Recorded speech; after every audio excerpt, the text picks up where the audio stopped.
as follows.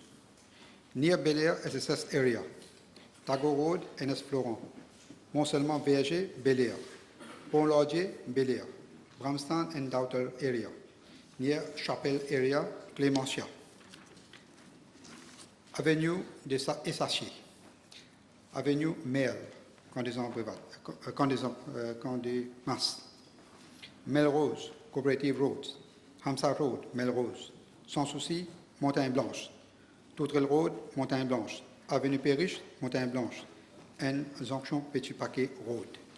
Madam Speaker, it is to be highlighted that the flood-prone areas are dynamic as a result of climate change and land cover changes. I am further informed that the LDA carries out regular surveys in consultation with relevant stakeholders to update the flood-prone areas in Mauritius.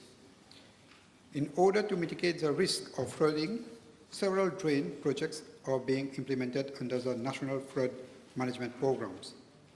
In this context, I am informed that various drain projects have been completed so far, and there are presently 4 projects which are ongoing, namely Mont-Seulement, Bel-Étang, Condé-Mas, drain works at Sans Souci Road, Montagne Blanche, drain works at Chevala Road, Petit Paquet, Montagne Blanche, near Louis Silvio House, and last, upgrading of bridge Consonor, Condé-Mas Pavé. On the other hand, the District Council of Flacq is undertaking cleaning and desilting of rivers at the following sites: Bel-Air Rivière-Chesse, Clémentia, Condé-Mas, Condé-Mas Pavé, Équoyeur, Trou de Douche, Médine, and Deep River. Madam Speaker, since I joined office, I have already had meetings with various local authorities, including District Council of Flacq, in order to take cognizance of their flooding problems with a view to finding sustainable solutions. I wish to add that a meeting was also held at the Municipal Council of Port Louis on Thursday, 5th December, under the chairmanship of Honorable Govindranath Ganesh, Minister of National Infrastructure, in order to discuss on necessary actions being taken and to be taken for the cleaning of drains and rivers across the country in the wake of the raining season. Hence, all necessary actions are being taken to prevent flooding during heavy rainfall in flood-prone areas. I am tabling a list of the projects completed in constituency number 10. Thank you. Honourable First Member for Port Louis Maritime and Port Louis East. Thank you. Thank you, Madam Speaker. B/22. Yes, this is going to be replied. Yes, Honourable Minister. Thank you, Madam the Speaker. Madam the Speaker, you would appreciate that there has been much dilly-dally and opacity around this matter by the previous government, of course. And with your permission, I shall, of course, provide a detailed answer in order to clarify the situation. Madam the Speaker, I wish to inform the House that the proposed amount for the donation for the refurbishment of mosques by the Kingdom of Saudi Arabia amounts to $6 million USD instead of $5 million USD, as mentioned in the PQ. I wish to recall that on the 5th of August 2019, the Royal Saudi Embassy in Pretoria, South Africa, addressed a note verbal to our High Commission in Pretoria, informing that the government of Saudi Arabia had acceded to the request made by Mauritius for a donation of the sum of $6 million USD to the government of Mauritius as assistance to support the needs and requirements of the mosque in Mauritius. In June 2022, the Saudi government dispatched an interministerial delegation, mainly Maulanas, to Mauritius to conduct a visual assessment of the requirements of the mosques. The report of the Saudi delegation and its recommendations was submitted for approval to the Royal Court in Saudi Arabia. On the 7th of April 2023, the Royal Consulate General of Saudi Arabia in Mauritius sent a note verbal requesting for a draft MOU to be signed so that the Saudi side may initiate the grant procedures. The request was sent to the Prime Minister's office for consideration. The final version of the draft MOU was submitted by the Ministry of Finance, Economic Development and Planning on the 12th of October 2023, nearly 4 months after, following internal consultations with the then Ministry of Arts and Cultural Heritage. The initial draft MOU was amended to reflect the new proposals, and same was vetted by the Solicitor General. On the 18th of October 2023, the embassy in Riyadh transmitted the draft MOU in English to the Ministry of Foreign Affairs of Saudi Arabia through diplomatic channel. The same MOU was translated in Arabic and transmitted to the Saudi authorities on the 26th of October 2023. In February 2024, the Ministry of Islamic Affairs, Dawah and Guidance of Saudi Arabia informed that the MOU would be finalized after completion of all the procedures. The Saudi ambassador in Mauritius was expected to facilitate the process, as the latter holds the authority for the signature of the MOU and the disbursement of the first installment. The whole process, Madam the Speaker, for disbursement was to be completed as follows. The payment was to be made in 3 installments from the Saudi government. The work was to be implemented in 3 phases. The first phase was to cover 65 to 75 mosques approximately. On the 25th of June 2024, the Saudi authorities informed the Ministry of Foreign Affairs, Regional Integration and International Trade of the proposal to add an additional clause to Article 3 of the draft MOU. On the 4th of July 2024, the then Ministry of Arts and Culture Heritage informed the Ministry of Foreign Affairs, Regional Integration and International Trade that legal advice of the Solicitor General was sought with regards to the additional clause proposed by the Saudi authorities. The Solicitor General advised that the clause proposed by the Saudi authorities should be incorporated in the draft MOU. The Solicitor General also proposed some minor changes. On the 4th of July 2024, the amended draft MOU incorporating amendments proposed by both sides was sent to the Embassy of Saudi Arabia in Mauritius with a request to expedite the signature of the MOU. On the 22nd of August 2024, Mission in Riyadh forwarded the last version of the MOU, including the amendments proposed by the Solicitor General, officially translated in Arabic. On the 23rd of August 2024, the draft MOU, the English version, along with the translated version in Arabic, was sent to the Embassy of Saudi Arabia in Mauritius. Cabinet noted inter alia at its meeting of the 23rd of August 2024 that the final agreement of the Saudi authorities is still awaited. On the 6th of September 2024, the Embassy of Saudi Arabia in Mauritius sent a final version of the MOU between the Ministry of Islamic Affairs, Dawah and Guidance in the Kingdom of Saudi Arabia and the Trust Fund of the Islamic Cultural Office in Mauritius. According to available records at the Ministry, on the same date, an entry was made to the effect that a correspondence on that matter was dispatched to the Prime Minister's office by my ministry. It is a matter of concern, Madam the Speaker, that neither the original letter nor a copy thereof could be traced out from the record. On the 10th of September 2024, a meeting was held with the Saudi ambassador in Mauritius with the former Prime Minister to discuss the way forward. But we have not been informed of the outcome of that meeting. On the 16th of September 2024, as the issue was brought to the forefront, following publication of an internal note from the Ministry, a communique was issued by the Ministry of Foreign Affairs, Regional Integration and International Trade to confirm that with regard to the proposed donation of $6 million from the Kingdom of Saudi Arabia, no disbursement has been effected whatsoever to Mauritius as at date. Since the 6th of September 2024, Madam the Speaker, no progress whatsoever was made on this issue from the then government, despite persistent questions being raised in the media. On the 27th of November 2024, when the new government took office, following a request from my ministry for clarification, the Embassy of Saudi Arabia informed the ministry that they had already submitted the final version of the MOU since the 6th of September 2024 to the Ministry of Foreign Affairs, Regional Integration and International Trade to be finalized. On the 9th of December 2024, the Embassy of Saudi Arabia once again confirmed that the final MOU was sent on the 6th of September 2024, and a copy of same has been forwarded anew to my ministry. Madam the Speaker, my ministry now proposes to take up the matter upon the return of the Ambassador of Saudi Arabia, who is currently out of the country. Thank you, Madam the Speaker. Thank you, Minister.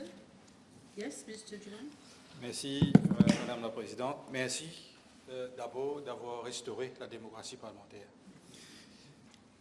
Madam Speaker, it's a matter of great concern listening to the reply of the Minister. If official documents are missing from file, can I know from the Honourable Minister if he will consider referring the matter for inquiry regarding the missing documents? Yes, I can confirm to the Honourable Member that I have already asked the officers of my ministry to initiate an inquiry, and if need be, the matter will be referred to the police. Yes. Thank you, Madam Speaker. Does the Honourable Minister, now it's been 5 years, more than 5 years, does the Honourable Minister intend to speed up the process since it has been more than 5 years, as I said? He's replied to that. He's already replied to that. No, Never mind. Yeah, go ahead, go ahead. Can reassure the Honourable Member that as soon as the Ambassador of Saudi Arabia will be back to the country, I'm going to speak to him, and I will see to it that the matter is being speeded up. Yes, that's your next question, please. Thank you, Madam. B/23.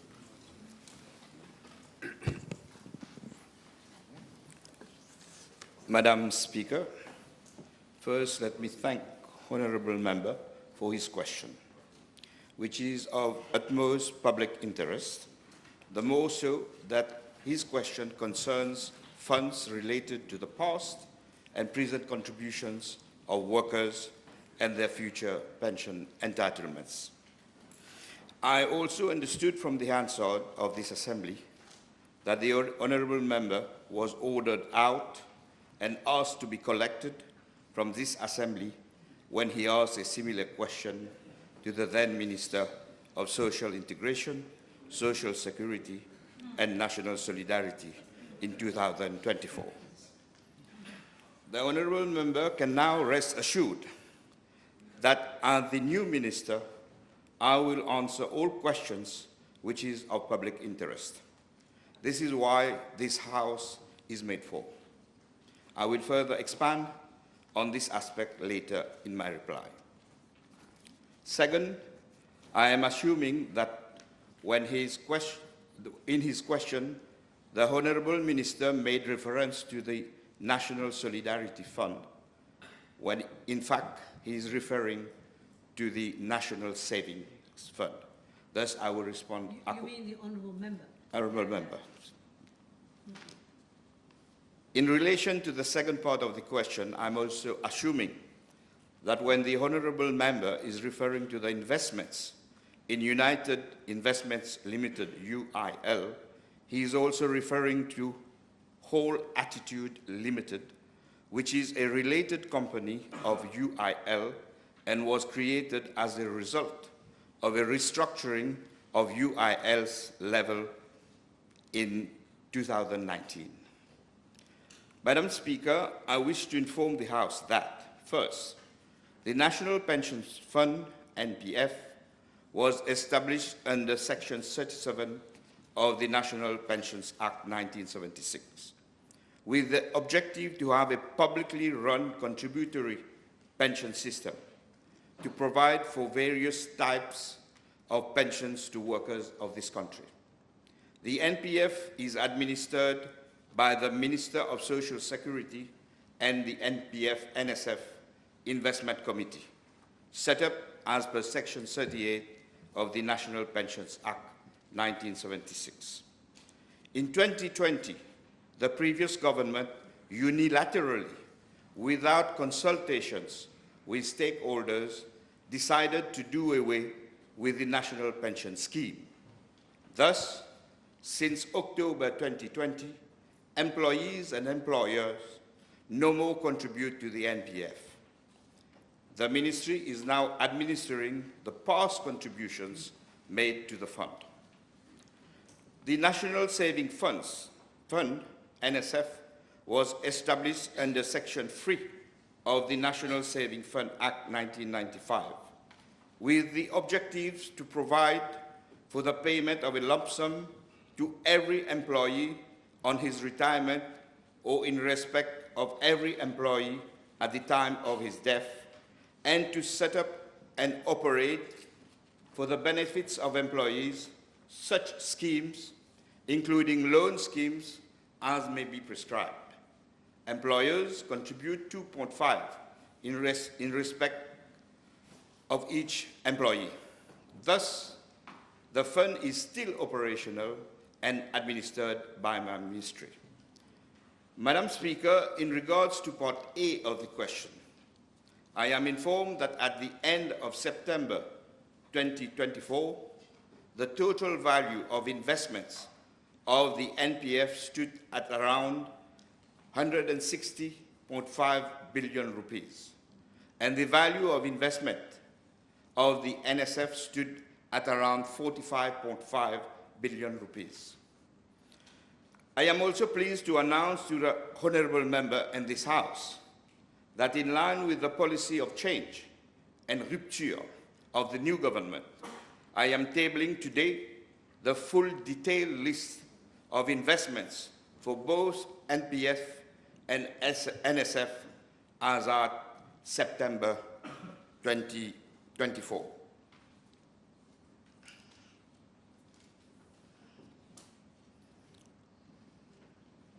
Total disclosure to the National Assembly on matters of public interest and public funds will henceforth be the norm of my ministry, thus creating conditions for citizens' monitoring and watchdog on matters of public interest and public funds.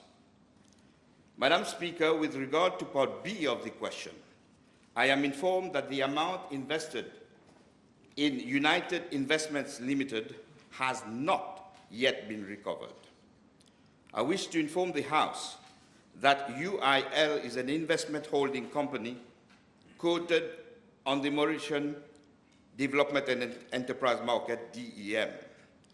After an internal restructuring of the company, the financial and non-financial clusters of UIL were separated, and thereafter Whole Attitude Limited was regrouped under the hospitality cluster.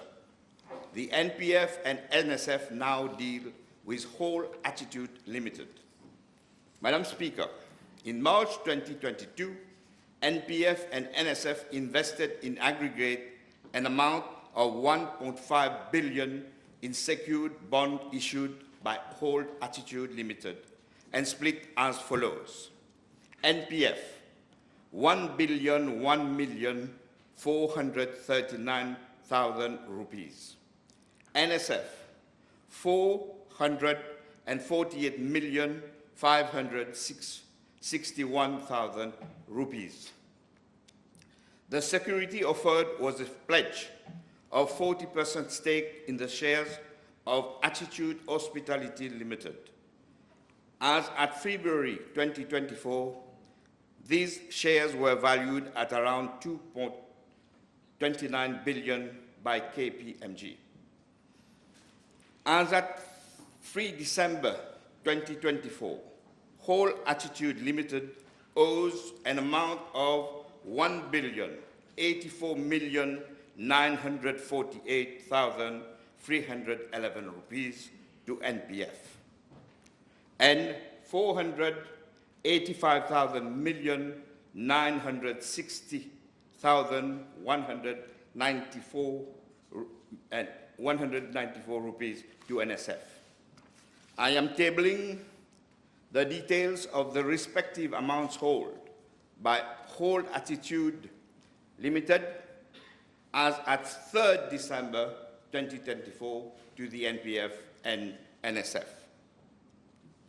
for the period of March to September 2023, there was accrued interest of 89.5 million for the NPF and 40.1 million for NSF, which was settled on the 12th June 2024.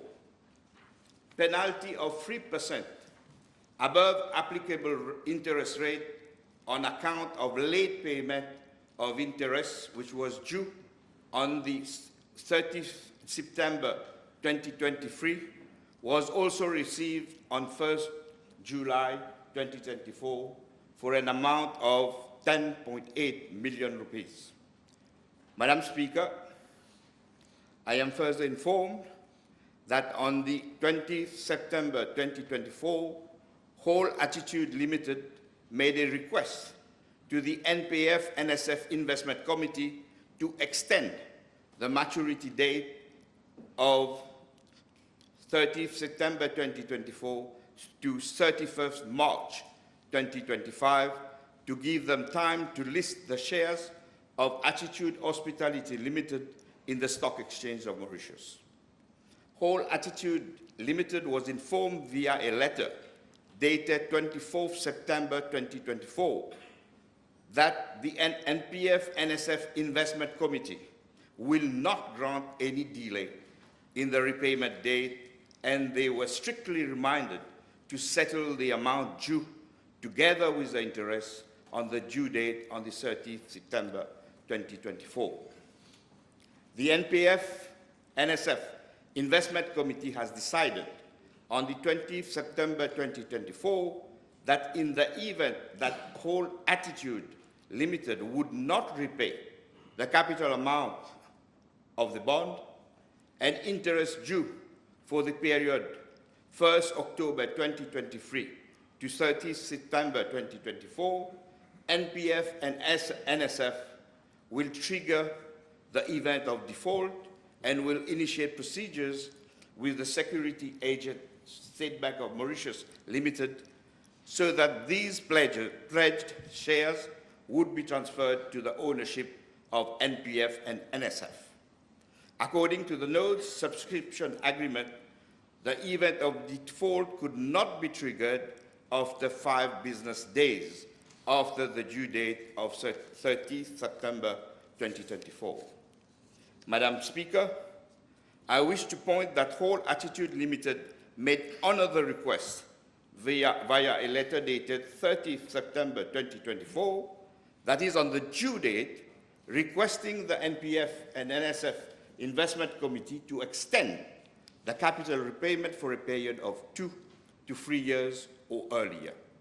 Upon listing of Attitude Hospitality Limited, they have also made a request to delay the repayment of interest due on 30th September to 31st December 2024. The NPF-NSF Investment Committee met with the representatives of Whole Attitude Limited on the 2nd October 2024. They explained to the committee the series of events that have prevented them from paying the debts due to NPF and NSF. I am informed that the NPF-NSF Investment Committee deliberated and agreed to the extension of capital repayment until 31st March 2025, but interest due was to be paid immediately. AHL informed the NPF and NSF that they would only be able to repay the interest due in September 2024 by end of December 2024, following the sale of some of their clusters under UIL Limited. It is also to be noted that the penalty of 3% above applicable interest rate is being imposed on Whole Attitude Limited for the delay in repayment of interest and capital. As at date, interest due on 30th December 2024 has not yet been settled. The NPF-NPS NSF Investment Committee is closely monitoring the situation regarding the repayment of capital and recovery of interest with respect to investment by NPF and NSF in Whole Attitude Limited, in line with the provision of the existing law and the subscription agreement. In the event of default, the NPF NSF Investment Committee will have to take a decision in the sole and best interest of the two funds, the NPF and the NSF. Thank you, Madam Speaker. Yes, Mr. Merci, Chairman. Madame la Présidente. It was very comprehensive, Yes. but you still have a question. Yes, I still have. Thank you. Merci, Monsieur le Ministre. Pas vous décourager. Et malgré l'assurance donnée par l'ancienne ministre que la totalité de la somme, 1,45 milliard de roupies, sont remboursées en fin octobre, ça n'a pas été le cas. Maintenant, on est en situation où même l'intérêt, il n'arrive pas à payer. On a 1,45 milliard de roupies qui sont à risque. Monsieur le ministre, est-ce qu'on doit attendre jusqu'à mars pour pouvoir récupérer l'argent des travailleurs, la sueur des travailleurs venant de la sueur? The issue will be discussed, I am informed, in the next meeting of the NPF-NSF Investment Committee. I am also informed that the committee couldn't meet because of lack of quorum in the two previous meetings. Last, Madam Speaker, thank you. Can I know from the Honourable Minister if there has been any due diligence exercise conducted on UIL, and if yes, who conducted same, and if not, why not? I don't have this information, but I can assure the member when I have the information, I inform the House. Okay, your last question was already replied, so I will now move to ask Honourable Second Member for Rodrigues, Mr. François. Yes, thank you. B25. Madam Speaker, I'm informed by Rodrigues Regional Assembly that the CT scan apparatus at Queen Elizabeth Hospital is not operational since 1st December 2023, while the X-ray apparatus is functional. Madam Speaker, I'm further informed that the only CT scan of the island is not operational despite numerous interventions being done by technicians from the supplier who proceeded to Rodrigues in October last. In fact, a technician arrived in Rodrigues from South Africa in October 24 and initiated the repair of the CT scanner. The Commission for Health and others is continuously proceeding with repairs and other intervention on this equipment, which is costly to the Rodrigues Regional Assembly. Therefore, prior to approving any further intervention on the equipment in November 2024, the Commission has sought the technical advice and expertise of my ministry for the preparation of specifications of a new, more performing CT scanner. The Rodrigues Regional Assembly would make funds available within its budget estimates financial year 24-25 for the purchase of a new CT scanner. Madam Speaker, meanwhile, patients requiring CT scan are being referred to Mauritius, and the cost of travel and accommodation for the patient and accompanying family member are being borne by the Commission. Thank you. Thank you, Honourable Minister. Would the Honourable Minister agree with me that there is the agency for remedial action to save people's lives in Rodrigues? And you will recall the recent tragedy of the little EG, as raised by Honourable Savabadi in PQB 13. She was medically transferred to Mauritius from Rodrigues, as there is no CT scan in Rodrigues. There is agency.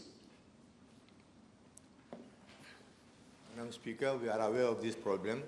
That is the reason why we are precipitating in this issue. We are hardly 2 weeks old now. So we can, within a few months, we can do the needful. That's all I can assure you. Thank you. Your next question, please. Yes, B26. Thank you. I thank the Honourable Member for putting this question. Madam Speaker, I am informed that on the 15th November 2024, while inspecting the fishing vessel Chan Fong 2 in Port-Maturin, officers of the National Coast Guard and the Fisheries Protection Service of Rodrigues had discovered several shark's fins measuring between 7 and 57 centimeters on board the vessel. As party to the South Indian Ocean Fisheries Association and Indian Ocean Tuna Commission, Mauritius cannot remain indifferent and insensitive to the worst form of cruelty. A sharp knife was used to slice the fin and the bleeding shark thrown into high seas to die. Unfortunately, the fine for this serious offence is a fixed penalty of 5,000 rupees only. I will seek advice from the State Law Office to review the fine. Since we have a national plan for conservation of sharks, the killer should not get away. A contravention has been established against the vessel for breach of Section 28 of the Fisheries Act 2023, namely for prohibition and removal, prohibition and removal and sale of shark fins.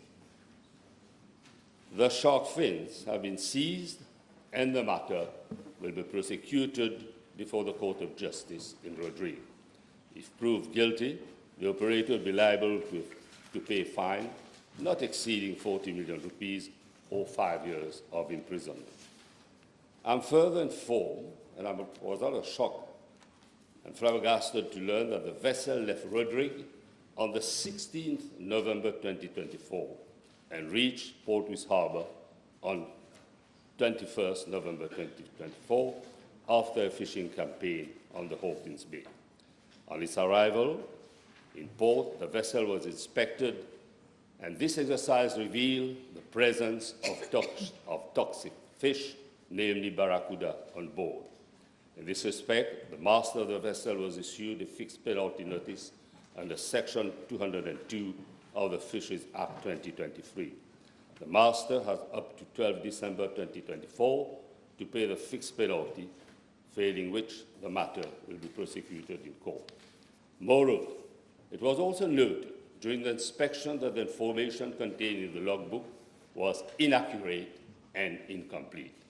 As this is an infringement under Section 46(2) of the Fisheries Act, my minister has initiated an investigation in view of prosecuting the operator. If found guilty, the latter would again be liable to pay a fine not exceeding 40 million rupees or 5 years of imprisonment. Madam Speaker, I am also informed that on the 23rd November 2024, Froid de Mascarin Limited had refused to take part of the fish that was on board the vessel as it did not meet the temperature for preservation of frozen fish, which is equal or less than minus 80 degrees Celsius. The Minister of Health investigated into the matter and determined that the fish was deemed to be unfit for human consumption in breach of Section 143 1B of Food Regulations 2024. The fish was accordingly disposed of at sea at a distance of about 9.3 nautical miles from Port Louis. This operation was supervised by officers of my minister and the Minister of Health. The fishing vessel is moored in the port of Port Louis and will not be allowed to sail for fishing expedition. Thank you, Minister. Honourable First Member for Montagne. Madam Speaker. I'm sorry. You didn't catch my eye. I've already called it. I'm so sorry. We've got only 30 minutes to go. Let's give a chance to everybody to... We won't reach the end. So let's move on with Mr. Babulal, Honourable First Member for Montagne. Thank you, Madam Speaker. B27. Madam Speaker, I am informed that on Friday, 29th November 2024, around 1940 hours, Mrs. M.C.N.L. noticed that her granddaughter, late minor E.K.G., 7 years old, was nowhere to be found. The minor was spending her school holidays at her place since 23rd November 2024. The grandmother proceeded to Bandidam police station to report the matter. There, the police officers viewed the CCTV footage of the region, which revealed that a man was holding the hand of the minor and was walking towards Cassie Bridge. The grandmother identified the man as one AR. Madam Speaker, I'm also informed that on 30th November 2024, at 4 hours, police arrested the alleged perpetrator, Mr. AR, residing at La Butte, Port-Louis. The latter confessed having murdered minor EKG. The dead body was found in a wasteland behind St. George Cemetery at Bandidam. An autopsy was conducted by the police medical officer. The cause of death was attributed to asphyxia by choking. Madam Speaker, on the same day, I visited the grandmother at Bandidam, Cassie, and the biological mother at Chebel. I remained in contact with the biological father by phone. Meanwhile, officers of my ministry visited the relatives, where necessary psychological support and counseling were provided to them. Madam Speaker, I would also wish to draw the attention of the House that following further investigations, it was revealed that the suspect published on social media several pictures of himself with 3 other minors sitting on a bed, each holding a bottle of alcoholic drink. At the material time of the death of late minor EKG, the pictures were still on social media. It would appear that this post has been online since last year. Madam Speaker, as soon as I was made aware of these publications, I immediately gave instructions to officers of my ministry to report the matter to the Cybercrime Unit on 2nd December 2024 and to have this post removed. The suspicious nature of these pictures has triggered an inquiry at the level of my ministry. Upon identification from the outset, a psychological assessment was also carried out with the 3 minors. Madam Speaker, I personally instructed that an emergency protection order be applied for before the Children's Court, in line with the provision of the Children's Act 2020 to enable medical examinations of the 3 minors. Madam Speaker, I wish to reiterate that violence against children in all its forms would not be tolerated by this government. This horrible crime against that child is testimony that we still have to strengthen our legislation, place increased emphasis on education and communication campaigns to sensitize all citizens on the need to protect our children. There is also the need to report on any ill treatment and harm upon a child or any suspected risk. Madam Speaker, a new protocol of collaboration with the police is being designed to tackle more efficiently such cases in the future. The Assise de la Femme et de la Famille, which is being held today itself, will serve as a crucial platform allowing NGOs as well as social and community workers to provide useful information which will serve to redefine our policies and action plans, aiming at the development of innovative and re-engineered policies for the welfare and protection of families, especially our children. Thank you. Thank you. Yes. Mr. Babla, your last question. Thank you, Madam Speaker. B28.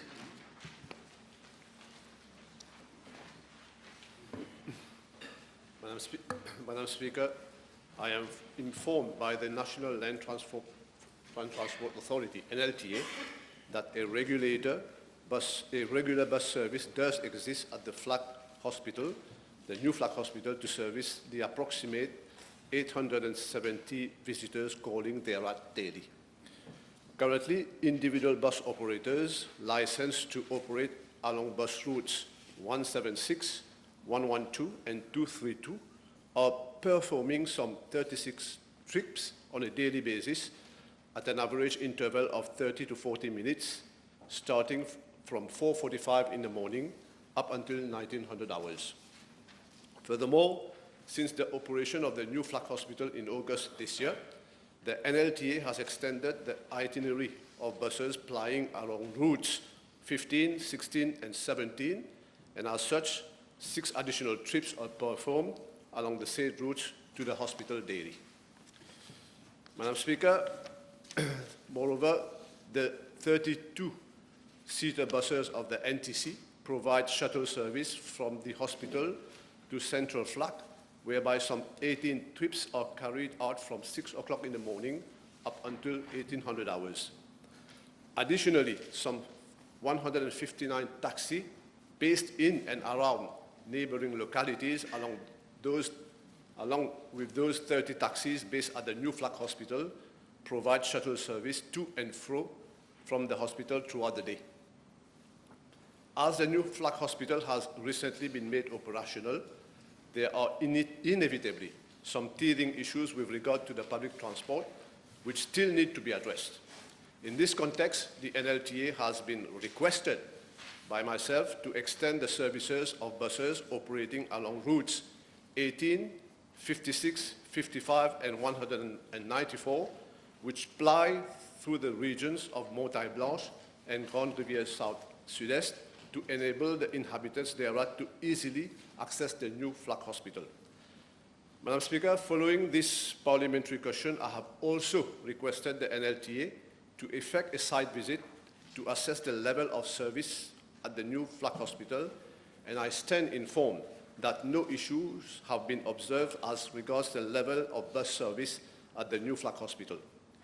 I further stand guided by the regulator that initially complaints had been received at its level regarding the fact that passengers were alighting and boarding buses in a haphazard manner outside the newly constructed traffic center situated adjacent to the hospital, and this constituted a road safety hazard. In this context, following instruction from the NLTA, the individual bus operators are alighting and collecting passengers from the traffic center. On the other hand, the Traffic Management and Road Safety Unit has already placed appropriate traffic signs thereat to deter buses from stopping along the main road, while the police has been informed that regular patrols are being ensured thereat. Madam Speaker, to end, I am informed that my colleague, the Minister of Health and Wellness, will be holding a site visit tomorrow with all relevant stakeholders, including representatives from my ministry, to look into the issues raised in this parliamentary question, as well as to look at ways and means to further facilitate bus users going in and out of the hospital. I am also informed that 2 such visits have already been conducted by the Director of Health Services, along with representatives of my ministry. We remain open to the recommendations of this committee, led by my colleague, the Minister of Health, like I said just now, a former Minister of Land Transport himself, and who is very familiar with the domain. Thank you. Thank you, Minister. Yes. Honourable Third Member for Port-Louis North and Montagne Longue. Mr. Cadet. Thank you, Madam Speaker. B/29. Yes. Madam Speaker, I'm informed by the Land Drainage Authority that the region of Vallee de Pretres and its surroundings, including Mosque-Ramlagan, have on 20 April 2021 been declared as a high-risk flood-prone area. On 13 March 2022, following heavy rainfall, the region of Mosque-Ramlagan was seriously inundated. In view of the potential risk to life, the following temporary measures were prescribed by the LDA for mitigating flooding thereat. First, removal of all encroachments and obstructions and restoration of the natural drainage path within Mosque-Ramlagan. Second, restoration of the rivulet reserve and the removal of debris at River Latanier. Third, privileged training works, that is realignment of a stretch of 850 meters. These have been carried out by the National Development Unit and the Municipal City Council of Pretres. Madam Speaker, in addition, the LDA recommended the construction of a flood wall at Moselma Ramlagan to be implemented by the NDU and the upgrading of the existing bridge along Bernardet de Saint-Pierre Road to ensure adequate hydraulic capacity to be carried out by the RDA. To that effect, the NDU appointed Benchmark Consulting Engineers Limited, which submitted a preliminary design report on 12 May 2022 and a detailed design report on 15 March 2023. The following flood mitigating measures have been proposed by the consultant. Construction of a cut-off drain at the foot of Mountain Le Pouce of varying dimensions, which discharges incoming flows into Latanier River through the tributaries, upgrading desilting lining of the existing tributaries and River Latanier, construction of flood wall of 4 meters high to protect the existing build-up settlement, and upgrading the existing bridges, culverts along the different water courses. Madam Speaker, it was also envisaged that the consultant would conduct a geotechnical investigation prior to the implementation of the project. However, in view of the significant delay by the consultant, the project has been referred to the DICL on 9 August 2023, except for the construction of the flood wall, which would be implemented by the NDU. As at date, the LDA and the DICL are reviewing the design. Concurrently, the latter has awarded a contract to Water Research Company Limited on 4th October 2024 to carry a geotechnical investigation. Same is expected to be completed by end February 2025. Madam Speaker, I wish to inform the House that the National Disaster Risk Reduction and Management Center called a site meeting on 18 November 2024, where representatives of the NDU, DICL, amongst other stakeholders, were present. At the meeting, it was agreed that the DICL would take over the project.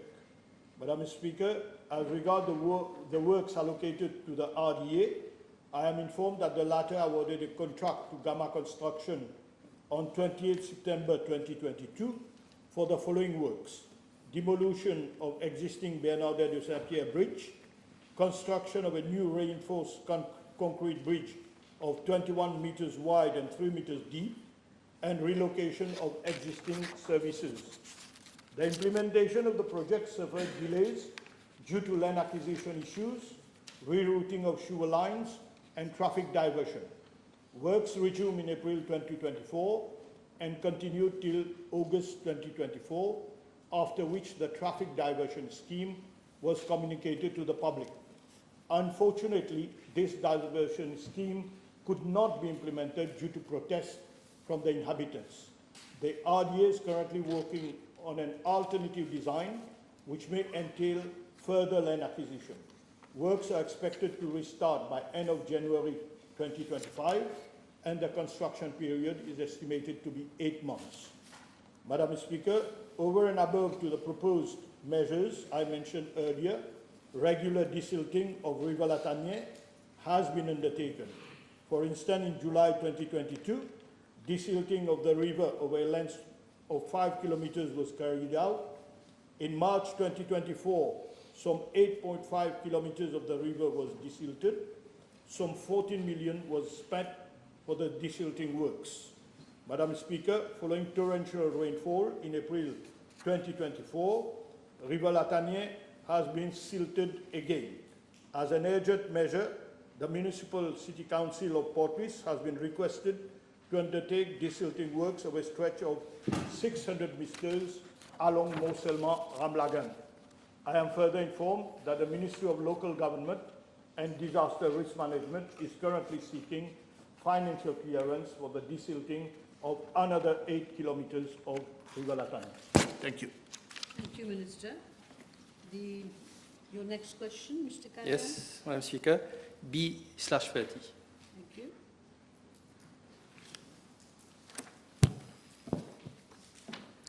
Thank you, Madam Speaker. I am informed by the Municipal City Council of Port Louis, MCCPL, that an initial contract was awarded on 13 July 2021 for the project construction of multipurpose complex and music school at the Abercrombie Market Fair. However, both the contract of the consultant and contractor had to be terminated given that there were disagreements between the contractor and the consultant due to several issues such as certification of payments, approval of materials and methodologies, among others. Subsequently, on 13 October 2022, the Ministry of Local Government requested the Ministry of National Infrastructure to provide a technical team to the MCCPL to design and complete the project. Madam the Speaker, I'm informed by the MCCPL that the scope of works is as follows. Consolidation works and ancillaries at the ground floor of the existing market fair area in phases and make good. Refurbishment of existing toilets and painting works for the whole market fairs, not included in initial contract. Completion of all outstanding works and allied works of the multi-sports complex at first floor. Electrical and mechanical works and last temporary shelter to relocate stall holders during consolidation works at ground floor. The proposed duration of the work is 300 days. A first bidding exercise was undertaken by the MCCPL, though the Central Procurement Board, CPB, on 29 March 2024, and by the closing date of 7 May 2024, 2 bids were received. After evaluation of the bids, both were found to be non-responsive. In this respect, the MCCPL brought some amendments to the bidding documents or requested by the CPB. Same was submitted to the CPB on 29 November 2024 for vetting prior to invitation of bids.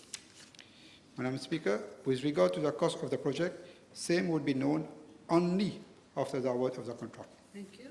Your last question, Mr. Kazan? Thank you, Madam Speaker. D/31.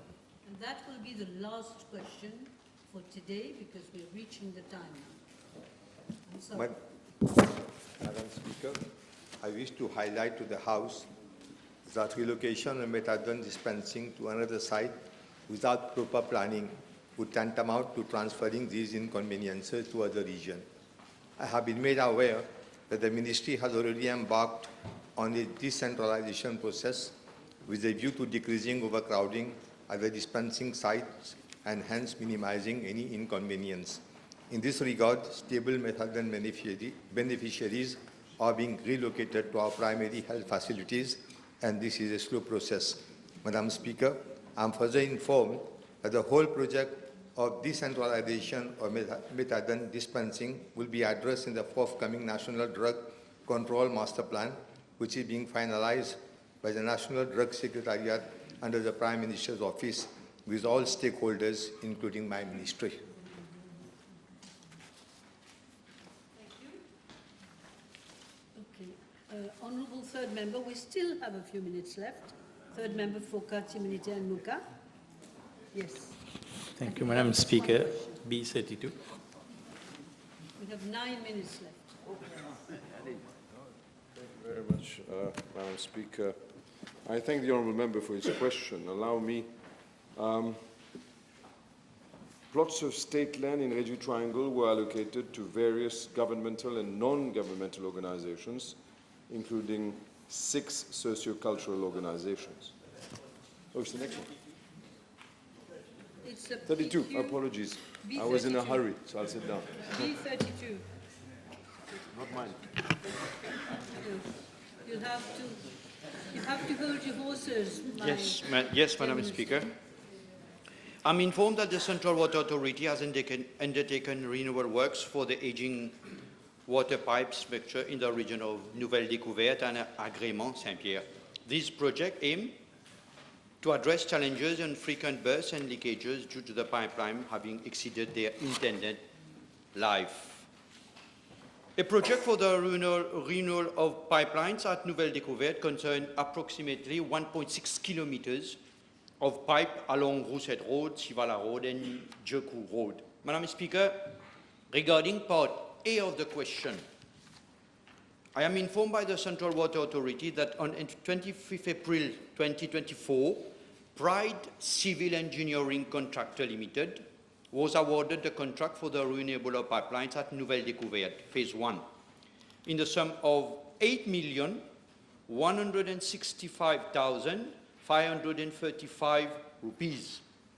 The contract was for a duration of 90 days. The project commenced on the 19th of May 2024 with a scheduled completion date of 17 August 2024, which was revised to 31st August 2024 due to an extension of time granted.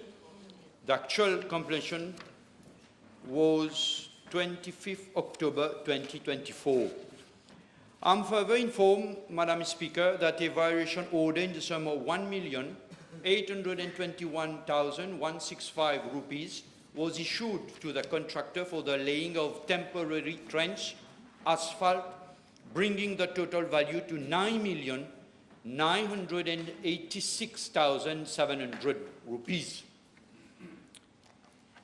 As per the condition of contract, liquidated damages of 10,000 per day are applicable for each day of delay, with a maximum amount of liquidated damage being 10% of the contract value. I am informed that the project was supervised in-house by the Central Water Authority Planning Design Department. Assessment on site was conducted by the technical officers of the Central Water Authority.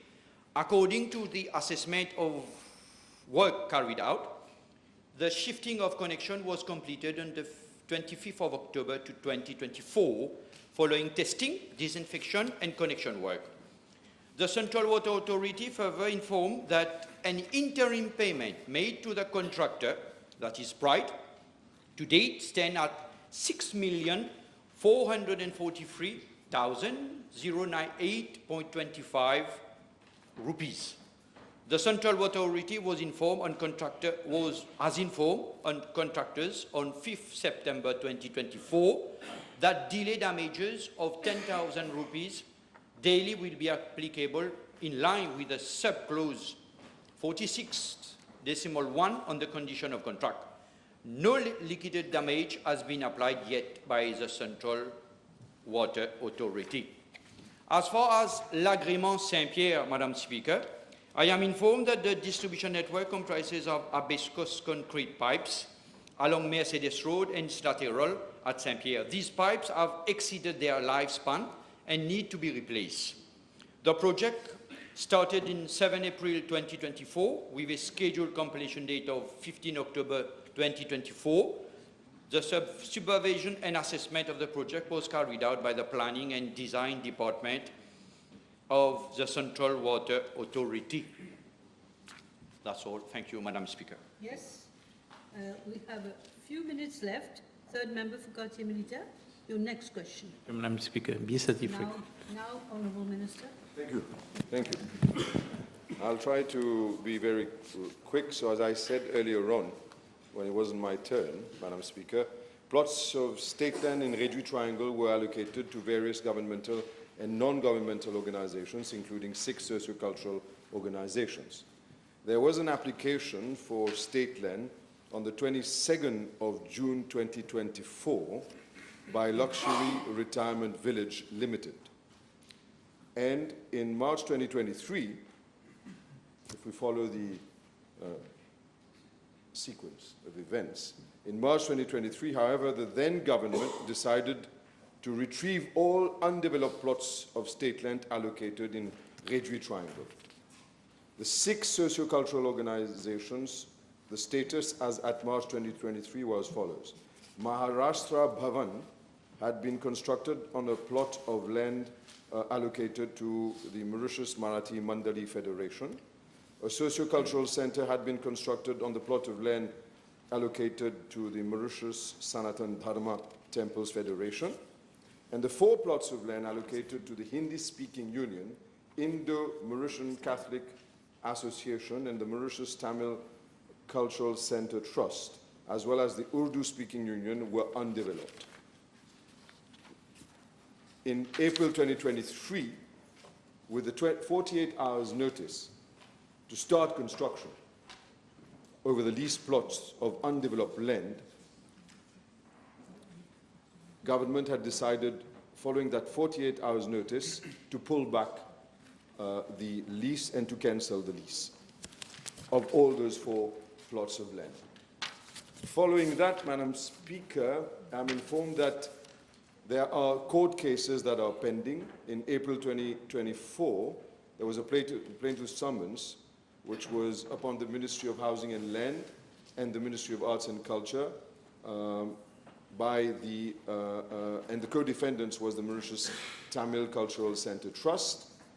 These plaintiffs in the plaintiff summons claimed that they were beneficiaries of the Mauritius Tamil Cultural Center Trust, and as such there was another case that was also entered by the Indo-Mauritian Catholic Association against my ministry back in July 2024.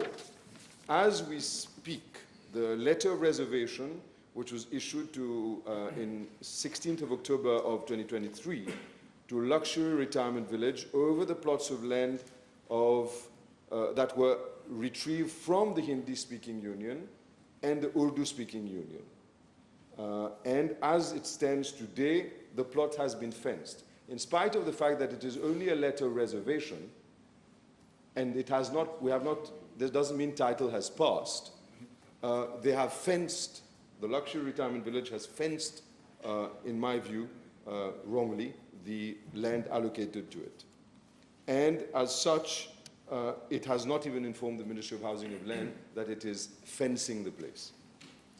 The plots of land, the state land retrieved from Indo-Mauritian Catholic Association and the Mauritius Tamil Cultural Center Trust are, as we speak, still uncommitted and undeveloped. In the circumstances, I propose to meet the representatives of the 4 organizations, meaning the Mauritius Catholic, Indo-Mauritian Catholic Association, the Mauritius Tamil Cultural Center Trust, as well as the Hindi-speaking union and the Urdu-speaking union, to find the solution, because there is a commitment that has been taken by, before elections and after elections, that those plots of land, if uncommitted and undeveloped, would be returned. And this is what we're doing. We're sticking to our commitment, and we are returning those lands. We are going to embark upon discussions in order to find out what would be the most practical way to do it. Also, I'm also considering to refer the matter to the Honorable Attorney General's office. Why? It's because part of the letter of reservation makes reference to Luxury Village, makes reference to the fact that they need to have the informed, if there is, in the event that the company wishes to raise capital through equity financing, prior written approval of the ministry should be obtained. And such issue or transfer or shares shall be up to a maximum of 30%. So prior to issues of equity financing being raised, there needs to be a written authorization. Same was not done. And as such, I am also aware that there's been negotiations with the MIC and the State Bank by that same company, and to the tune of several hundred million rupees, without the ministry being, the authorization being sought first. There is therefore potentially another violation of the letter of reservation. So this matter will be referred to the Attorney General's office with the view of seeking his advice whether this letter of reservation can be cancelled, and if being cancelled, can simply, in what way it will be done in a lawful manner. This is my answer, Madam Speaker. Thank you, Minister. Now time is really up, but I have to inform you that a few questions have been withdrawn. PQB, PQ1B2, PQB34, B35 and B36. Honourable members who haven't reached their PQs, they can get written replies. You maintain you want to remove your Honourable member, you want Jaman, Mr. Jaman? Yes, I want to remove it so that I can take it the next session. Yeah, and then you can come back, of course. No issues then. So now, Statements by ministers. yes. Honorable Prime Minister, floor is yours. Thank you, Madam Speaker. With your permission, I would like to make a statement with regard to the state of the economy. And I will, of course, be tabling the document afterwards. Madam Speaker, it is with great concern that I present the document to the House and to the nation. I say great concern because the previous government has left us an economy which is in an unprecedented state of precariousness. The legacy of the previous government is disastrous, to say the least. And the nation would be appalled when they take cognizance of the way the previous government has dilapidated the finances of our country. It is shocking, Madam Speaker. They have fumbled and jumbled all the macroeconomic fundamentals. The damages done to our socio-economic and environmental fabric defy description. Madam Speaker, let me start with the macroeconomic fundamentals. Firstly, they have grossly exaggerated the GDP growth rates to fool the population into believing that there is an economic boom. There is no such economic boom. In fact, it is the very opposite of what they have said. It is now obvious that this was but a very dangerous political gimmick that eventually sealed the fate. A reassessment of the national accounts by Statistics Mauritius has resulted in a downward revision in GDP figures for every year since 2022. These downward revisions were more pronounced in 2023 and 2024. The nominal GDP for 2023 has been reduced by close to 22 billion rupees. 22 milliards, Madame la Présidente. Compared to data published in September 2024, therefore in real terms, the downward revision is 1.4%, which is a lot. Similarly, the forecast for nominal GDP for 2024 has been reduced by more than 36 billion rupees, 36 milliards. I don't know if members realize what all these figures mean. To arrive at these inflated figures, it appears that the growth of the construction industry in particular was deliberately overestimated. Indeed, the new assessment by Statistics Mauritius indicates that GDP growth was deliberately exaggerated by intimating that the construction industry would grow by 37.4% in 2023 and 38.8% in 2024, as published in September 2024. These figures were manifestly overstated. I'm putting it mildly. Statistics Mauritius has significantly lowered these growth rates to 21.3% and 25%, respectively. The previous government, Madam Speaker, has been boasting of high GDP growth rates in recent years. Let me stress that these GDP growth rate post-COVID is a normal process of post-COVID recovery, and in no way reflects any kind of new dynamism in the economy.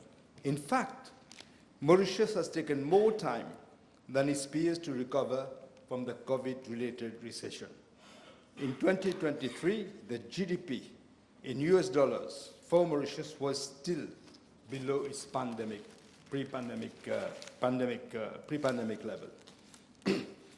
Secondly, investment in our economy has been on a declining trend as a percentage of GDP during the past 10 years. Madam Speaker, one doesn't need to have a doctorate de la Sorbonne to know that low investment means low growth. A student, O-level student on economics knows that, Madam Speaker. Yet what do we see? The average annual investment rate has declined from 21.9% during 2010-2014 to 18.5% during the period 2015 to 2023. The average annual private investment rate over the same period has also declined significantly from 16.6% to 14.1%. In a country where more than 80% of wealth is generated by private enterprises, this low private investment must be very worrying. The situation has been caused mostly by visible deterioration in the public-private sector partnership. It is unthinkable how a government can destroy one of the most important institutional strengths in our country's economic development. Madam Speaker, this core strength has to be restored. Thirdly, the trends in our external sector, that is import and exports, and the balance of payment have also been worsened by the pathetic mismanagement of the previous government.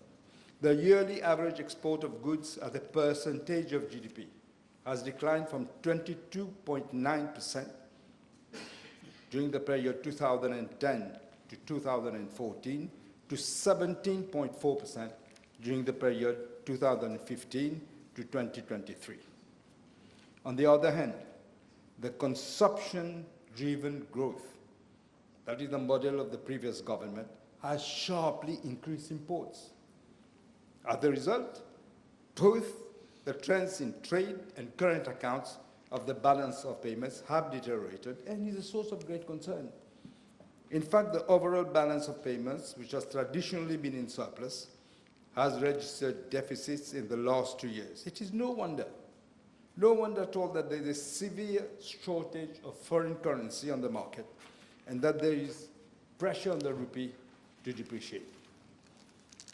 Fourth, related to the fast depreciation of the rupee, is the surge in the level of prices. Over the period 2022 to 2024, cumulative inflation in Mauritius was 23%. Our record on inflation has been one of the worst when compared to other peer nations. This signals a total failure of monetary policy and exchange rate management. While we were accumulating an inflation rate of 23%, Seychelles, our neighbor next to us, had an inflation rate of only 2.4%. 23% compared to 2.4%. Madam Speaker, as we all know, the poor spend a greater share of the income on food. Prices of food items have increased at a much higher rate than the average inflation rate. Cumulative food price inflation over the period 2022 to 2024 is more than 33% compared to the inflation rate of 23%. In other words, the food inflation has been much more. Therefore, it is no wonder that people have been complaining about the constant rise in the price of food items. But the former Minister of Finance and the former Prime Minister didn't seem to care. They didn't bother about it. Ils ont fait la sourde oreille. After all, it didn't affect them. Fifth, the previous government had one of the worst records in terms of employment creation and labor market development. The employment level in 2023 was lower than in 2019. The low employment rate, combined with other major weaknesses in the labor market, have become a severe impediment to economic growth. For example, around 23% of the labor force were underutilized in 2023, which includes skills-related and time-related unemployment. Moreover, only about 20% of our labor force has post-education, secondary education. there is a persistent skills mismatch on the labor market. And employers keep complaining about labor shortages in spite of the relatively high unemployment rate. Madam Speaker, our predicament does not end here. 6, the state of public finances have never been as disastrous and shaky as it is now. The previous government has literally dilapidated all the fiscal space of this country. There is absolutely no room for maneuver. This is the legacy of the previous government. They have practiced a policy of terre brûlée. As the French saying goes, Madam Speaker, après moi, le déluge. The budget deficit and the public sector debt figures were largely understated. They're in fact much higher than the population was made to believe. As regards the budget deficit for the fiscal year 2023-24, the revenue was overestimated by 13.8 billion rupees. 13.8. Deliberately, this was done to deliberately reduce the deficit. Yes, 13.8 billion. And after thorough analysis of the figures, the actual budget deficit for 2023-24 turned out to be much higher at 5.7% of GDP instead of 3.9%. I hope people realize we're talking about percentage of high figures. 1.8% means a lot. For this fiscal year, that is 2024-2025, revenue has been overestimated by 16.7 billion rupees. On the one hand, while expenditure has been underestimated by 5 billion rupees. As a result, the deficit would increase by 21.7 billion rupees. The budget deficit as a percentage of GDP is expected to be 6.7% compared to the budget target, which was 3.4%. Even worse, Madam Speaker, the borrowing requirements of government is going through the roof. And we know that in the present context, borrowing requirement is the most relevant indicator of sound public finances because it impacts directly on government debt. The updated borrowing requirements of government works out to be 59.6 billion rupees instead of 38 billion rupees estimated in the budget. In other words, a difference of 21.6 billion rupees, underestimated. I must point out, Madam Speaker, that these figures are on a no policy change. We're not talking about the 14 months, not talking about fuel prices, not talking about bonuses. This is as it is now, without any policy change. The seventh, and by far the biggest blunder of the previous government, is a huge amount of debt it has accumulated through reckless expenditure on white elephant projects, with obvious sinister motives of lining the pockets of the well-known cronies. Madam Speaker, I would like to point out that when I was in office in 2014, the public sector debt ratio was under 60%. In fact, it was 59.5%.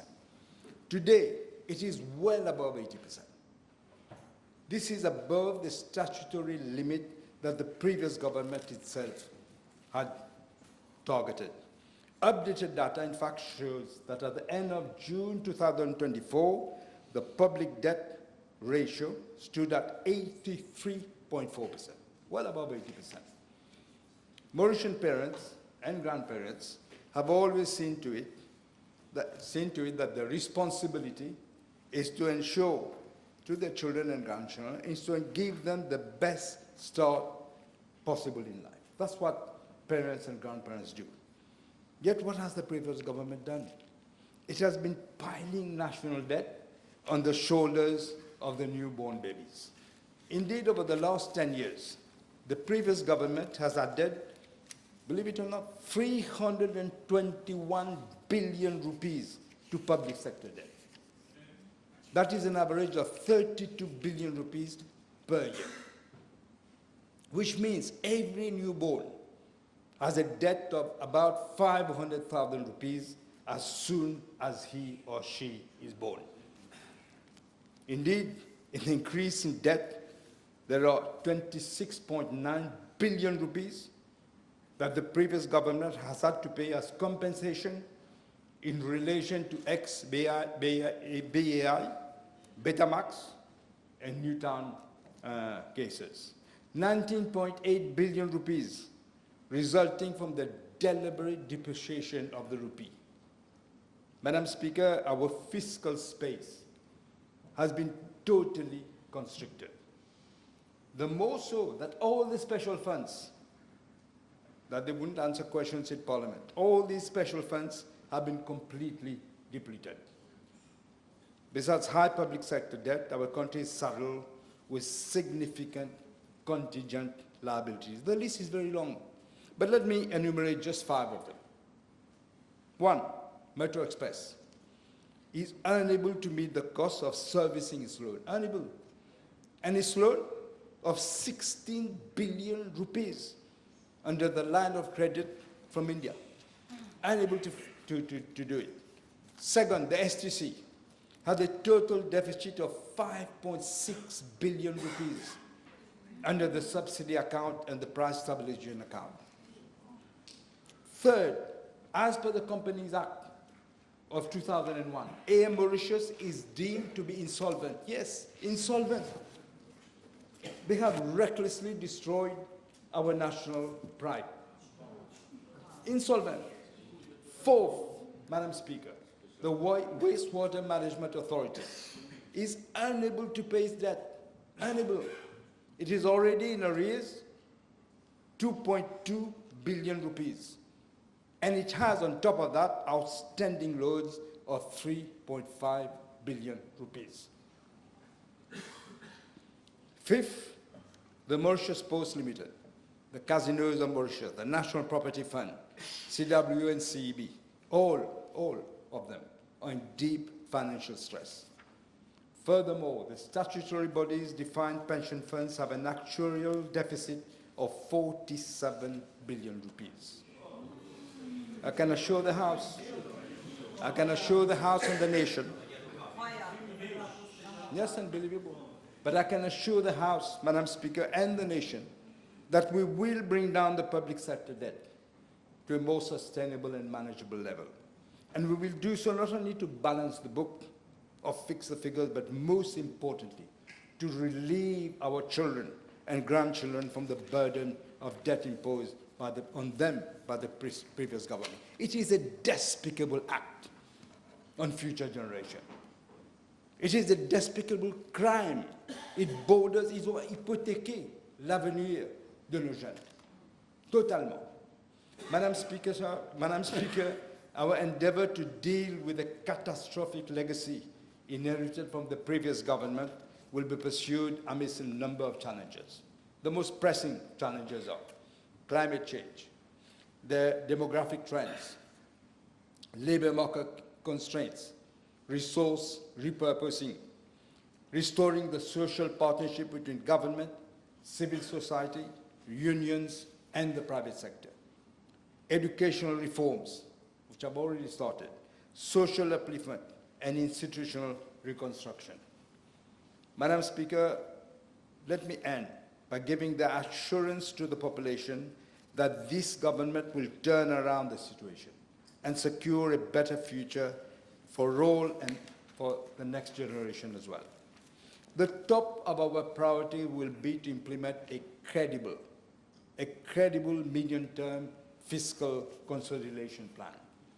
Our aim is to significantly reduce debt and contingent liabilities so as to minimize the risk to our debt sustainability and ensure medium-term macroeconomic stability. We will rebuild the fiscal space while safeguarding critical social spending to protect the most vulnerable. The plan will also be towards growth promotion. The more we produce, the more we can share. Madam Speaker, if we want to reclaim fiscal serenity, we need to aim at a primary fiscal balance and pave a pathway to debt ratio of about 60% of GDP. It will be a tough challenge. Not only for government, but for the entire nation, this is a challenge. But we have done it before. We can do it again. Madam Speaker, we're not going to go it alone. We will have to work with development partners, international institutions, and friendly countries.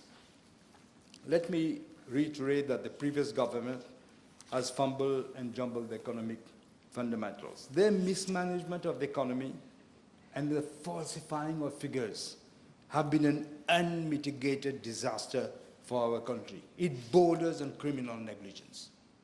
It borders on that. The incompetence and irresponsibility are baffling, difficult to understand.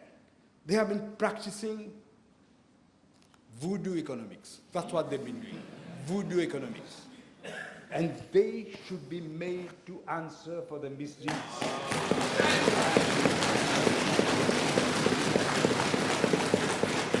You cannot just load and then let it go. No way. It borders on criminal negligence, what they've done. Madame la Présidente, nous sommes dans une tempête financière. Il faut d'abord redresser l'économie. That is the priority. I shudder to think, Madam Speaker, what they would have done to our beloved country had the people of this country been not seen through their, what is called, malevolent actions and given them another mandate. Do you realize what would have happened?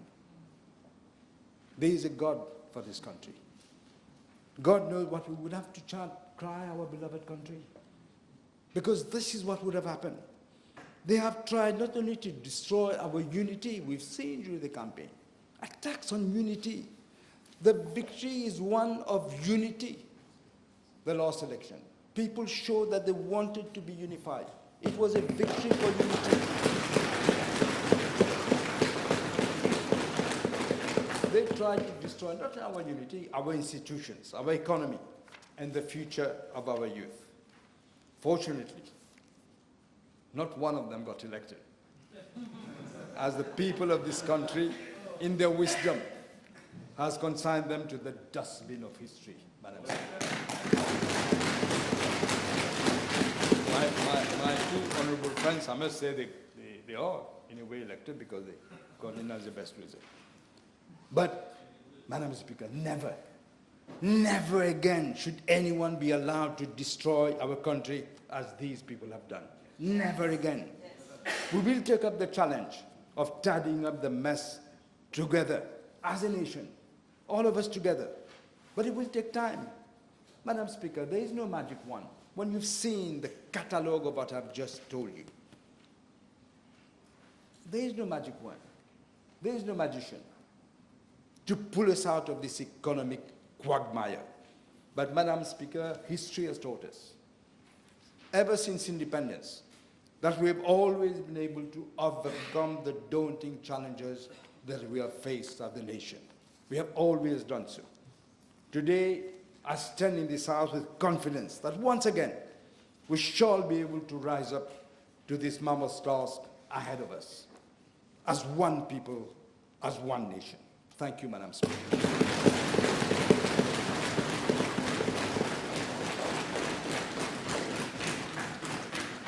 Thank you, Honourable Prime Minister. Yes. Let me, Madam Speaker, can I raise a point of order? Because the statement made by the Honourable Prime Minister falls under the item statement by ministers. Normally, I know that it should not be controversial because we don't have a right to reply. Do I understand that now? Honourable members, let us listen and let me move. Yeah. Do I understand that now statement by ministers can be controversial? I didn't hear, okay, let me rule, please.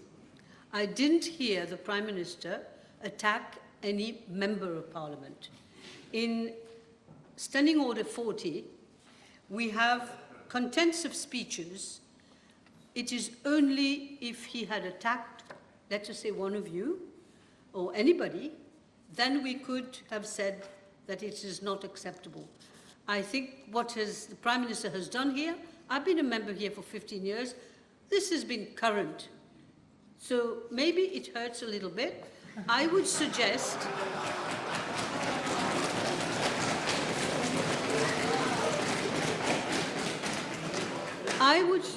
Honourable, may I speak, please? I would suggest, Honourable Leader of the Opposition, that, of course, you can't reply to what he's saying today. There will be other instances where maybe you will get a chance to come back on issues that have been raised, but I don't think we can condemn the Prime Minister on a point of order. So I will not allow this point of order. Adjournment? Yes, Madam Speaker.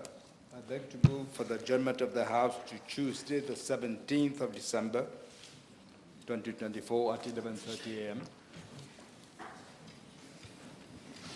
The House stands adjourned.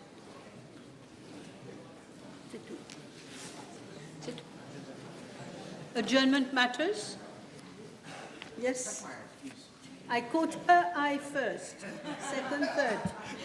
Okay, three for the moment, and then on this side. Adjournment matters? Thank you, Madam Speaker, for allowing me to raise an important issue in this statement. Of particular concern to me and my constituents is the present delivery of health services in Rodrigues. That this House do take note that the population of Rodrigues is nearing 44,000. I am informed that at present, Rodrigues Island counts only one physiotherapist in service, together with 4 physiotherapy assistants who are on-the-job training in mainland Mauritius. Given the high number of patients requiring treatment for a broad spectrum of physical problems and the like treatment, health promotion and illness prevention, I call upon the relevant authorities to respond urgently to remedy the situation, especially that the authorities contemplate the recruitment of additional physiotherapists as well as additional physiotherapy assistants at the earliest in the interest of the people of Rodrigues. Thank you. Thank you. Do I respond? Yes, yes. Don't give us too lengthy replies, please. No. I have taken note of your request, and I'll see to it that the needful will be done to provide you with an additional therapist. Who hasn't spoken here? Je donne une chance à ceux qui n'ont jamais parlé. Je crois, hein? Je ne suis pas sûre. Merci, Madame. J'ai une demande à l'honorable Patrick Assiavadet s'il pouvait demander à la CWA d'allouer une deuxième pressure filter d'un volume de 2000, ce qui permettra de supply, comme on dit, 2500 mètres cubes d'eau potable à Mar d'Australia, puisque l'eau y est abondante et l'actuel pressure filter d'un volume de 1200 mètres cubes est insuffisant. Donc, un pressure filter additionnel permettra d'alimenter au moins 1/5 de la circonscription numéro 9. Merci. Noted, Madam Speaker. Yes, Mr. François. Thank you, Madam Speaker. Madam Speaker, the issue I'm raising this afternoon is addressed to the Honourable Prime Minister. So with regards to the actual non-availability of seats on the Mauritius flights on the Mauritius route during this end-of-year period for our Rodrigues brothers and sisters stranded patients here. Many patients have already been discharged from hospitals, and I'm informed that they've been advised to wait after mid-January to secure a seat on a Mauritius. As Speaker, you realize their concerned situation while staying in hospitals without any accommodation nor any financial support. You will also note that the Commission for Health of the Regional Assembly have been in default payment at a private hotel accommodation for our Rodrigues patients and accompanies transferred to Mauritius. Now, Speaker, I would humbly request the Honourable Prime Minister and the Prime Minister's Office to intervene towards Mauritius to schedule additional flight on a humanitarian ground to facilitate their repatriation either before Christmas or before New Year, which also will provide additional seats to over many persons seeking to secure one. Thank you. Yes, Madam Speaker, if I may respond, I find it shocking what the honourable member is saying. On a humanitarian ground even, it's shocking. But this is what I've been saying. They've destroyed Mauritius. This is probably what's the reason they can't find flights, whatever they do. But I will certainly look into it and make sure that they go. Members, one here, one Dr. Amir, then Mr. Sabapati, and then there are too many. We won't be able to reach time. Also, remember, you can put a question for next Tuesday, a real question, okay? So if it is urgent, I said, young man here, I'm sorry, I can't remember. Yes, Madam Speaker, thank you. My request is addressed to Honorable Minister of Energy and Public Utilities. There is an acute problem of water shortage since several months in my constituency number 6, especially in Goodlands, Grand Goube, Vallee, Fond-du-Sac, Petit-Raffray, Carlegine, Grand Bay, Fond-du-Sac, Cap-Maléré. So I request Honorable Minister to address this issue, please. Yes. Thank you, Madam Speaker. Noted, Madam Speaker. Madam Speaker, my request is addressed to the Honourable Minister of National Infrastructure. I make a humble request to the Minister in regards to the highly flood-prone village of Poste de Flacq in constituency number 9, that needful be made for the dredging of rivers and cleaning of drains as soon as possible. I would like to point out that Honourable Prime Minister did a site visit 6 months before and insisted that these tasks be done regularly. Yes, Minister, taking note. I take note, and I'm sure that my honourable friend knows that we had a meeting with the local authorities for the cleaning of drains and rivers. Good. Now, Dr. Amir. This is addressed to the Minister of National Infrastructure. It's regarding Avenue Rouget and La Bonite Lane in Sorez, Pai, whereby the roads have been completely destroyed since Cyclone Bedal, making it even difficult for people to have access to their residence. I urge you to see if your ministry can see to it that at least now that we have a new government, repairs are started. I take note. Yes. Thank you, Madame Speaker. Ma demande, je m'adresse au ministre de la Jeunesse et des Sports concernant l'état déplorable de la piscine de Mont-d'Albert, surtout en cette période de vacances où les enfants n'ont pas pu profiter de cette facilité. Donc, je demande au ministre si le nécessaire peut être fait très rapidement. Merci. I take good note, Honourable Member. A meeting is scheduled for Thursday next, and you can accompany with Honourable Members for the constituency. Good. What? Yes.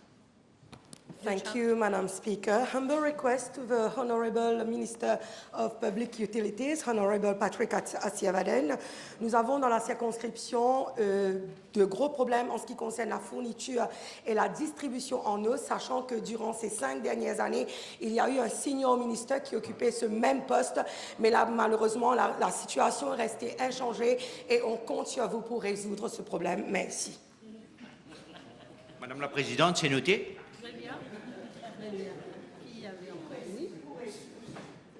My question is addressed to the Honourable Minister of Land Transport. Can we review the timings, the duration, the time that they have to wait in my constituency from Bois Chéri, Grand Bois, La Flora for bus services in the morning and as well as evening, including Benares and Bachmari? Thank you. Yes. Madam Speaker, I take note of the concern raised by the Honourable Member and I will look into it. Yes, there was someone on this side. Yes. My question is addressed to Minister of Treasury. I want to know, with the reform coming for education, to the status of credits to be admitted to HSC, and what about the standing of the polytechnics of Montablanc, which was initially a project of the previous government meant for tertiary education, whether he will stand as we are met together to have much more students at HSC levels. Thank you. Each one of them, what is the capacity they're using, and I'll come back. I understand that we do have spare capacity that can be used for running other programs.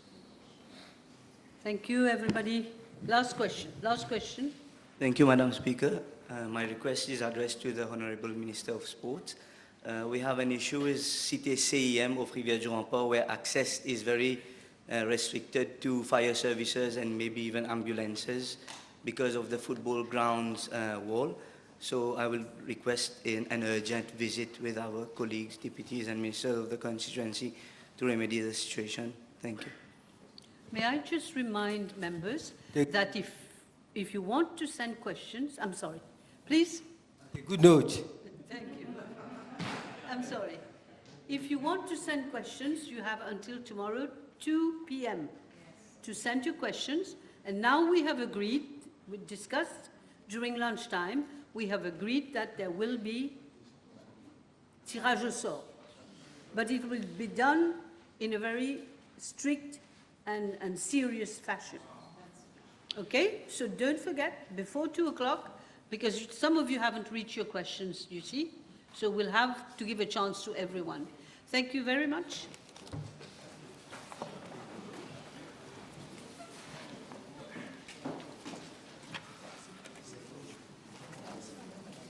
Oui, il va ramasser. Il y a plein de